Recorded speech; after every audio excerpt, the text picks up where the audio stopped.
Halo teman-teman, pada video kali ini kita akan belajar tentang materi rotasi bumi dan revolusi bumi. Apa sih yang dimaksud dengan rotasi bumi? Rotasi bumi adalah gerakan bumi mengelilingi sumbunya yang membuat bumi berputar pada porosnya. Lalu, berapa lama periode rotasi bumi? Bumi berputar pada porosnya membutuhkan waktu 24 jam atau 1 hari. Kemudian, berapa kecepatan rotasi bumi di khatulistiwa? Kecepatan rotasi bumi di khatulistiwa adalah sekitar 1670 km per jam. Lalu, apa sih akibat adanya rotasi bumi? Yang pertama, terjadinya siang dan malam. Perputaran bumi menyebabkan sebagian bumi menghadap matahari akan mengalami siang, sedangkan bagian bumi yang membelakangi matahari akan mengalami malam. Yang kedua, terbentuknya zona waktu yang berbeda. Adanya kondisi rotasi bumi juga akan mengakibatkan adanya zona waktu yang berbeda. Hal ini juga bisa kita ketahui bersama jika di Indonesia sendiri memiliki 3 zona waktu yang berbeda.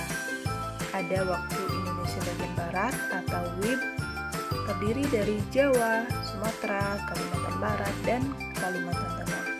Kemudian ada waktu Indonesia bagian Tengah atau WITA, terdiri dari Sulawesi, NTT, NTB, Bali, Kalimantan Selatan, dan Kalimantan Timur. Dan yang terakhir, waktu Indonesia bagian Timur atau WIT, terdiri dari Maluku dan Papua. Yang ketiga, adanya gerak semu harian matahari. Matahari terbit pada bagian timur, kemudian tenggelam pada bagian barat. Gerak semu matahari disebabkan oleh rotasi bumi, yang membuat seolah-olah matahari mengelilingi bumi, padahal bumilah yang mengelilingi matahari. Yang keempat, bentuk bumi menjadi tidak bulat sempurna. Adanya rotasi bumi juga akan menyebabkan terjadinya berbagai macam gaya yang muncul, di mana setiap gaya yang muncul tersebut akan selalu bergerak menjauhi pusat bumi. Gaya sentrifugal menyebabkan bumi tidak bulat sempurna, tetapi tepat pada kedua kutubnya dan mengembung pada khatulistiwa. Hal ini menyebabkan percepatan gravitasi bumi lebih besar di daerah kutub daripada khatulistiwa. Rotasi bumi memberikan manfaat bagi kehidupan sehari-hari, seperti adanya siang dan malam, pengukuran waktu, dan adanya pola cuaca dan iklim. Rotasi bumi juga memberikan manfaat dalam bidang astronomi, seperti memungkinkan pengamatan bintang dan planet serta pengukuran waktu dan jarak di tata surya. Setelah mempelajari tentang rotasi bumi, sekarang kita beralih ke revolusi bumi.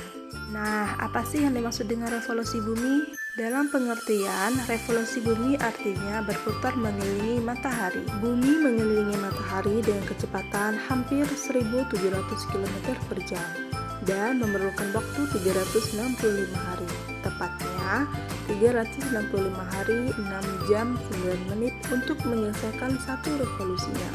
Lalu, apa akibat adanya revolusi bumi? Yang pertama, perbedaan durasi antara siang dan malam. Revolusi bumi memunculkan perbedaan durasi antara siang dan malam. Perubahan posisi bumi selama mengorbit matahari mengakibatkan sudut pencahayaan yang berbeda. Saat bumi menghadap matahari, terjadi siang, terbagi berdasarkan letak geografisnya. Setiap wilayah mengalami variasi durasi siang dan malam. Yang kedua, perbedaan musim. Revolusi menciptakan variasi sudut dalam kaitannya dengan matahari. Kemirikan poros bumi adalah faktor utama dalam perubahan musim. Poros bumi miring sekitar 23,5 derajat dari orbitnya. Ketika satu belahan bumi mendekati matahari, musim panas terjadi di sana. Di belahan lain, terjadi musim dingin. Wilayah di antara keduanya mengalami musim semi dan gugur, jadi terbagi menjadi 4 musim. Yang ketiga, perubahan konstelasi bintang. Perubahan posisi bumi berdampak pada pandangan langit malam. Dari setiap wilayah berubah. Ini mengakibatkan pergeseran bintang-bintang yang membentuk pola yang berbeda. Dan yang terakhir, ada gerhana matahari. Gerhana matahari hasil dari revolusi bumi sekeliling matahari. Rotasi bumi disebut rotasi. Dalam 24 jam, bumi berputar 1 kali di porosnya. Selain rotasi harian, Gerakan tahunan bumi mengubah sudut dan posisi relatif matahari. Pergeseran ini akhirnya menyebabkan posisi bulan di antara bumi dan matahari menciptakan gerhana matahari. Nah, sekarang kita sudah tahu apa yang dimaksud dengan rotasi bumi, revolusi bumi, dan kenapa adanya siang dan malam. Selamat, kamu sudah mempelajari ilmu yang bermakna hari ini. Semoga bermanfaat ya.